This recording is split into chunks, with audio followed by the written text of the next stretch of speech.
O mais característico da situação parecia ser o fluxo incessante de confirmações de observações que verificavam as teorias em questão, ponto que era enfatizado constantemente. O marxista não abria um jornal sem encontrar em cada página evidência a confirmar sua interpretação da história. Essa evidência era detectada não só nas notícias, mas também na forma como eram apresentadas pelo jornal, que revelava seu preconceito de classe, sobretudo, é claro, naquilo que o jornal não mencionava. Os analistas freudianos afirmavam que suas teorias eram constantemente verificadas por observações clínicas.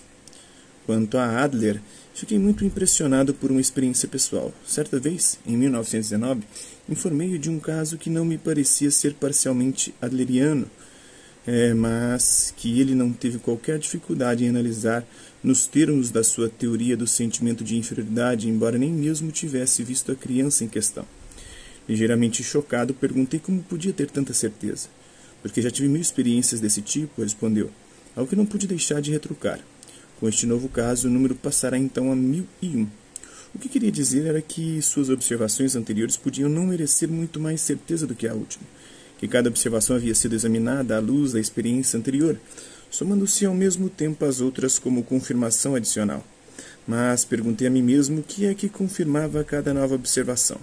Simplesmente o fato de que cada caso podia ser examinado à luz da teoria. Refleti contudo que isso significava muito pouco, pois todo e qualquer caso concebível pode ser examinado à luz da teoria de Freud e de Adler. Posso ilustrar esse ponto com 2 exemplos muito diferentes de comportamento humano.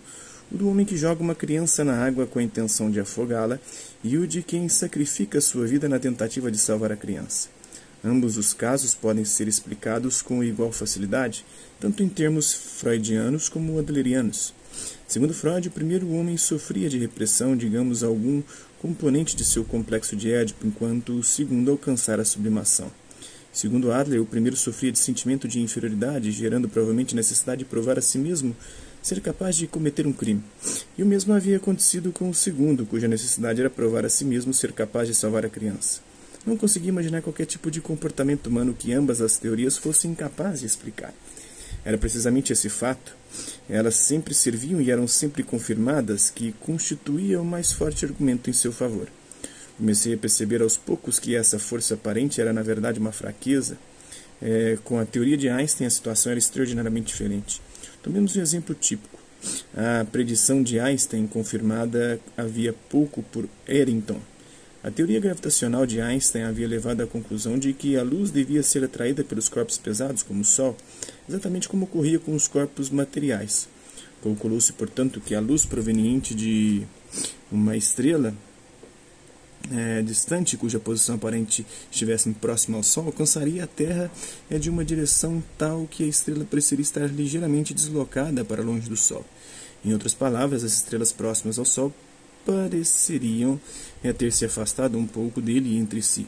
Isso não pode ser normalmente observado, pois as estrelas se tornam invisíveis durante o dia, ofuscadas pelo brilho irresistível do Sol. Durante um eclipse, porém, é possível fotografá-las. Se a mesma constelação é fotografada durante um eclipse, de dia e à noite, pode-se medir as distâncias em ambas as fotografias e verificar o efeito previsto. Então, esse é um trecho aqui dessa obra que é Conjecturas e Refutações, o progresso do conhecimento científico segundo Karl R. Popper. Ciência, conjecturas e refutações, né? Então é isso aí. Hasta la vista, babies. Até a próxima.